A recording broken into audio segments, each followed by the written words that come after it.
Hello दोस्तों, मैं आज आप लोगों के सामने फर्स्ट सेमेस्टर बीकॉम की पुस्तक गद्य पुष्प में, जो कि एससीपी की है, उसमें व्यंग नाई नाई बाल कितने शरद जोशी के द्वारा लिखी गई है, वो लेकर आई हूँ। तो चलिए दोस्तों, सबसे पहले हम शरद जोशी का डेट ऑफ बर्थ जान लेते हैं, कहाँ पे हुआ था और कब हुआ था। तो यहाँ पे शरद जोशी का जन्म जो है 21 मई 1931 को उज्जैन शहर मध्य प्रदेश में हुआ था। और इनके द्वारा इनकी जो मृत्यु है, इनका जो निधन है 1991 मतलब 1991 में हुआ था।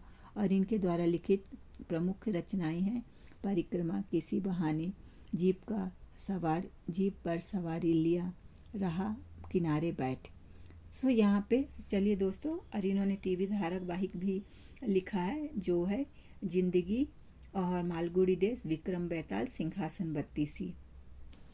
तो चलिए दोस्तों, हम व्यंग्य की तरफ चलते हैं। तो व्यंग्य में यहाँ पे लेखक बता रहे होते कि उनके बाल सीधे खड़े थे, आयोग मतलब किसी के ऊपर मुकदमा चलता है, तो उनके बाल सीधे खड़े हुए थे और उनमें हल्की सी मांग निकली हुई थी। आयोग के कक्ष में घुसने के पूर्व अभी अभी उन्होंने बरामदे में खड़े जेब में से कंघी निकालकर बाल सवारे थे और तब वे अंदर आए थे। तो जैसे लड़के लोग की आदत होती कि कहीं भी जाएंगे पॉकेट से कंघी निकाल कर अपने बाल सीधे कर लेते हैं, और जिसकी पार्टीशन मतलब मांग निकली है तो ठीक है, नहीं तो नहीं है। तो वैसे ही तो आयोग कक्ष में जो लोग आ रहे थे, तो आयोग के वकील ने प्रश्न किया कि आपके सिर पर बाल हैं या नहीं है। तो मुझे यहाँ पे जो जिससे प्रश्न किया गया था वो बता रहा है कि मुझे नहीं पता। उन्होंने उत्तर दिया। उत्तर देने के बाद वे गर्व से दर्शकों की तरफ घूमे और मुस्कुराए। क्या आप नहीं जानते कि आपके सिर पर बाल हैं? वकील ने फिर पूछा।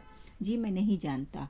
आपको कभी आईना देखने का अवसर नहीं प्राप्त हुआ? जी नहीं, मैं आईना नहीं देखता। क्या आप अपनी शक्ल से डरते हैं? जोर से ठहाका लगाते हैं? जी नहीं, मैं किसी की शक्ल से नहीं डरता, अपनी शक्ल से भी नहीं। उन्होंने मुस्कुराकर उत्तर दिया।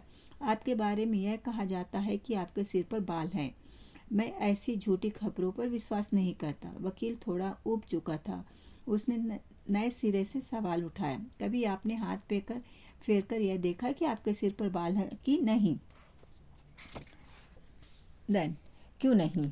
मैं जिस पर था उसमें यह जरूरी नहीं था कि मैं सिर पर हाथ फेरूं।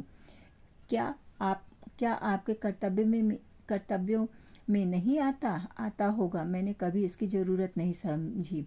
वकील क्रोधित हो चुका। उसने जोर देकर पूछा, क्या आप यह कहना चाहते हैं कि आप गंजे हैं? मैंने ऐसा कभी नहीं कहा है। मैं कह रहा हूँ कि आपके सिर पर बाल हैं। वकील चीखा।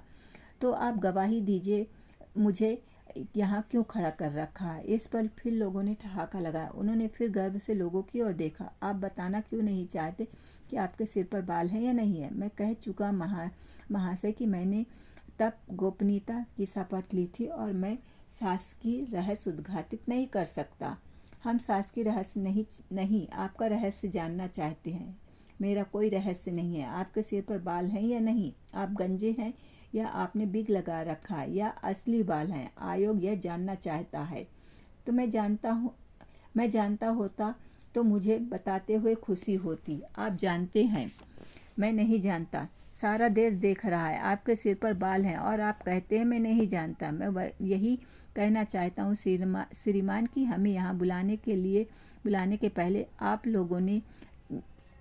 लोगों ने चंद धारणाएं बना रखी है जिन्हें हम पर थोपा जा रहा है। यह जो कुछ चल रहा है हमारी चरित्र हत्या और राजनीतिक स्टंट है। हम इसका विरोध करते हैं। वे आयोग की ओर देखकर गरजे। मैं आपको बता दूं कि ऐसी कोई पूर्व धारणा हमने नहीं बनाई। हम सिर्फ इस वास्तविकता का पता लगाना चाहते हैं कि सिर पर बाल हैं या नहीं है। आयोग ने उन्हें शांत करते हुए वकील से पूछा। आप पूछिए, आपके सिर पर बाल हैं या नहीं? मुझे नहीं पता श्रीमान, मुझे इससे कोई प्रश्न नहीं करना। ये जा सकते हैं, आप जा सकते हैं, आयोग ने उनसे कहा। वे आदर से झुके, गर्व से मुस्कुराए और सीना तान के आयोग के कक्ष में बाहर गए और स्वयं सेवकों से चमचों और फालतू नारा लगाने वालों की एक जमात ने उन्हें घेरा और उनकी यह जय जयकार के नारे उन्होंने जेब से कंघी निकालकर बालों पर फेरी। उसी मेटाडोर में घुस गए जिससे आए थे। मेटाडोर चली गई। उस लोगों ने फिर कहा, बोल सत्यनारायण भगवान की, सबने कहा जय। फिर वे आयोग के सम्मुख नए गवाह के उत्तर सुनने लगे। आपके हाथों में कितनी उंगलियां? वकील ने प्रश्न किया। मुझे नहीं पता, उत्तरों की शुरुआत हुई।